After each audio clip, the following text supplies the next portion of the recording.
Salam sejahtera pelajar-pelajar. Hari ini kita akan bincangkan topik kegunaan data pendapatan negara. Dalam data pendapatan negara, kegunaannya antaranya seperti sebagai alat pengukur taraf hidup. Okay, pendapatan per kapita PPK ini adalah bermaksud pendapatan per kapita.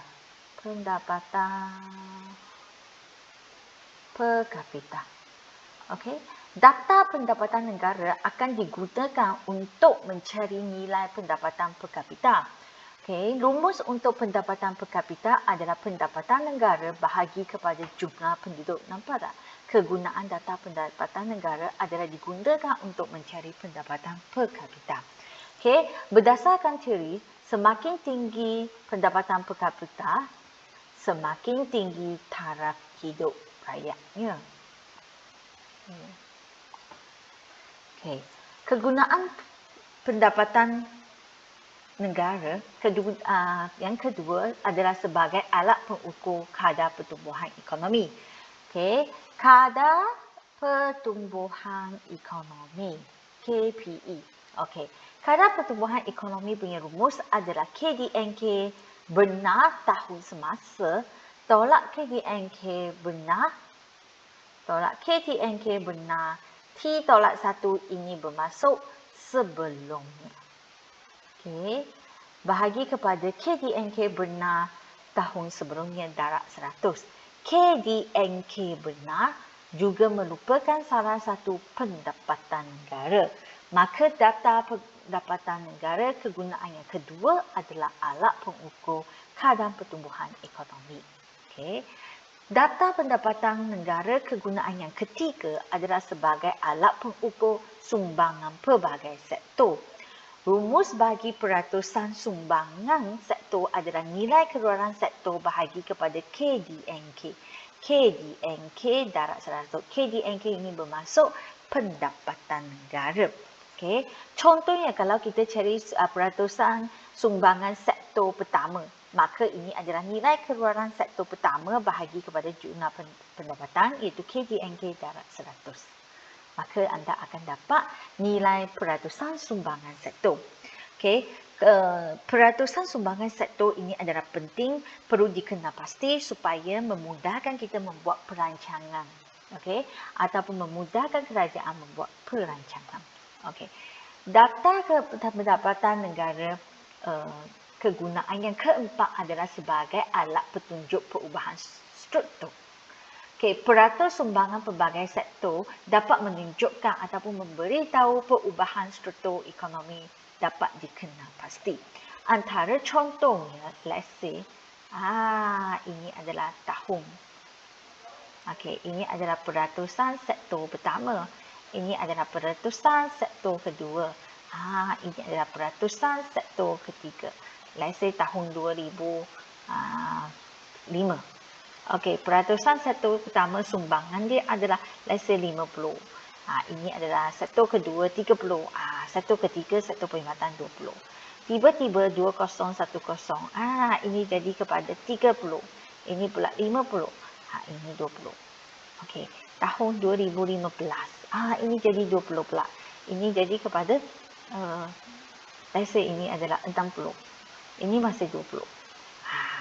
Tahun 2020 ini 10. Ini 40.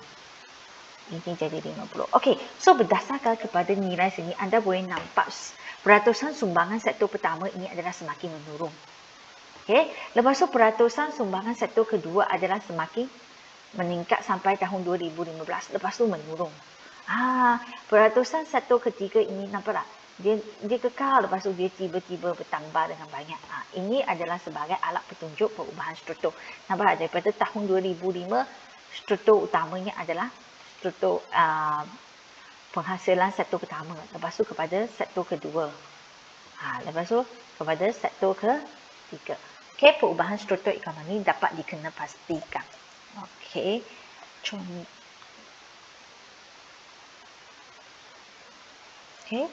Okey, Apa kegunaannya peratusan sumber pelbagai sektor ini? Apa kegunaan data ini? Data ini adalah penting untuk kerajaan membuat dasar dan buat ramalan dan buat rancangan terhadap ekonomi negara kita. Okay. Yang kelima, kegunaan data pendapatan negara adalah membekalkan maklumat penting dalam perancangan ekonomi. Macam mana dia boleh melupakan data yang penting dalam perancangan ekonomi? Sebab data pendapatan negara, dia boleh bekal maklumat kepada kerajaan. Lepas tu kerajaan boleh gubah dasar ataupun bentuk dasar yang sesuai. Okey, mungkin anda akan bertanya, macam mana data ini boleh? Okey, kita ambil satu contoh. Let's say peratusan sumber sini. Peratusan sumber sektor. Nampak tak sekarang sektor sampai tahun 2020 ini, nampak dia lebih kepada sektor ketiga, iaitu sektor perkhidmatan. Mungkin kerajaan boleh bekalkan lebih banyak, bekalkan dasar, gubahkan dasar untuk meningkatkan lagi sektor ketiga. Antaranya adalah seperti tahun pelancongan, melancong ke Malaysia, cuti-cuti di Malaysia. That is ni, membekalkan data atau maklumat kepada kerajaan. Okay. Ataupun mungkin kaedah perbelanjaan. Kalau kita berdasarkan kepada data kaedah perbelanjaan. Okey, kita fahamkan kaedah perbelanjaan ini ada CIGS$N tambah perubahan inventory, kan? Maka dapat KDNK. Okey, maka kita fahamkan kalau berdasarkan dekat sini, nilai perbelanjaan isi rumah adalah paling besar, lebih besar daripada pelaburan. Mungkin kerajaan boleh gubahkan dasar untuk menarik kemasukan pelaburan asing ataupun menarik pelabur tempatan untuk melabur lebih banyak di negara kita. Okay, untuk meningkatkan pertumbuhan ekonomi negara kita.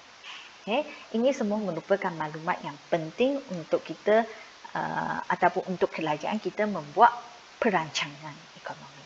Okay. Kelas bahagian kegunaan data pendapatan negara hanya setakat ini sahaja.